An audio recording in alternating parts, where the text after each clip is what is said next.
Ceiling. ಪ್ರಪಂಚದ ಅತಿ ದೊಡ್ಡ ಆಲದ ಮರ, ಇಂಗ್ಲೀಷಲ್ಲಿ ಬ್ಯಾನಿಯನ್ ಟ್ರೀ ಅಂತ ಕರಿತೀವಿ.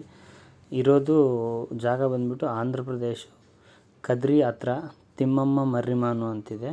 ಮರ್ರಿಮಾನು ಅಂದರೆ ತೆಲುಗಲ್ಲಿ ಆಲದ ಮರ ಅಂತ. ಇಲ್ಲಿ ಶಿವರಾತ್ರಿಗೆ ಜಾತ್ರೆ ನಡೀತದೆ. ನೋಡ್ಬೋದು ನೀವು. ಇದು ಮರ ಏನು ಅಂತಂದರೆ ಮೊದಲು ಯಾವುದು ಕೊನೆ ಯಾವುದು ಅಂತ ಅರ್ಥ ಆಗೋದಿಲ್ಲ. ಅದರಿಂದ ಬರ್ತಾವಲ್ವ ಮೇಲಿಂದ ರೂಟ್ಸ್ ಥರ, ಅವೆಲ್ಲ ಬೆಳ್ಕೊಂಡು ದೊಡ್ಡ ಮರ ಆಗೈತೆ. ಒಂದು 10-14 ಎಕರೆ ಇರ್ಬೋದು ಅಂತಾರೆ. ಆ ಏರಿಯಾ ಸುತ್ತ ಐರನ್ ಫೆನ್ಸಿಂಗ್ ಹಾಕ್ಸವ್ರೆ. ಅಂದರೆ ಈಗ ಕಟ್ ಮಾಡ್ಕೊಂಡು ಹೋಗ್ತಾರೆ, ಹಿಂಗೆ ಹಾಳಾಗತ್ತೆ ಮರ ಅಂತ. ಇಲ್ಲಿ ದೇವರು ಬಂದುಬಿಟ್ಟು ತಿಮ್ಮಮಾಂಬ ಅಂತಿದ್ದಾರೆ. ಇಲ್ಲಿ ಜಾತ್ರೆ ನಡೆಯೋದು ಬರೀ ಶಿವರಾತ್ರಿಗೆ ಮಾತ್ರ ಜಾತ್ರೆ ನಡೀತದೆ. ನಾರ್ಮಲ್ ಎವ್ರಿ ಸಂಡೇ ಬರೋರು ಹೋಗೋರು ಇರ್ತಾರೆ. ಹೊಸದಾಗಿ ಮದುವೆಯಾಗಿ ಮಕ್ಕಳು ಬೇಕು ಈ ಥರ ಎಲ್ಲ ಪೂಜೆ ಎಲ್ಲ ಮಾಡ್ತಾರೆ. ಇಲ್ಲಿ ಬೇಡ್ಕೊಂಡು ಬರ್ತಾರೆ. ಆಮೇಲೆ ಏನಾರು ಆಯಿತು ಅಂದರೆ ಅಲ್ಲಿಗೆ ಹೋಗಿ ತಿರ್ಗಾ ಪೂಜೆ ಮಾಡ್ಕೊಳ್ಳೋದು.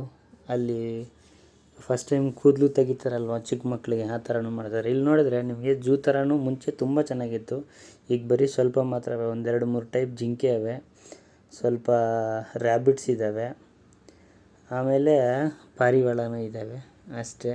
ಜಾಸ್ತಿ ಏನಿಲ್ಲ, ಒಂದು 4 ಜಿಂಕೆ, ಇಷ್ಟೊಂದು ರ್ಯಾಬಿಟ್ಟು, ಪಾರಿವಾಳ ಇತ್ತು. ಮುಂಚೆ ಪೀಕಾಕ್ಸು ಇತ್ತು, ಎಲ್ಲ ಚೆನ್ನಾಗಿತ್ತು. ಅಷ್ಟು ನೀಟಾಗಿ ಕೇರ್ ತಗೋತಾ ಇಲ್ಲ. ಅಂದರೆ ಅಲ್ಲಿರೋರು ತುಂಬ ಎಫರ್ಟ್ ಹಾಕ್ತವ್ರೆ. ಆದರೆ ಗೌರ್ಮೆಂಟ್ ಕಡೆಯಿಂದ ಎಂಥ ಸಹಾಯನೂ ಇಲ್ಲ, ಏನೂ ಇಲ್ಲ. ಇದನ್ನು ಗೌರ್ಮೆಂಟು ಮಾಡಿಬಿಡ್ಬೇಕು ಅಂತಲೇ ಇದ್ದಾರೆ. ಇಲ್ಲೇ ಗ್ರಾಮಸ್ಥರು ಮಾತ್ರ ಮೇಂಟೈನ್ ಮಾಡ್ತವ್ರೆ ಹೀಗೆ. ಆದರೆ ಗೌರ್ಮೆಂಟ್ ಕೈಗೆ ಹೋದರೆ ಇದೆಲ್ಲ ಹಾಳಾಯ್ತದೆ ಅಂತ ಅವರು ಕೊಡೋಕ್ಕೆ ರೆಡಿ ಇಲ್ಲ.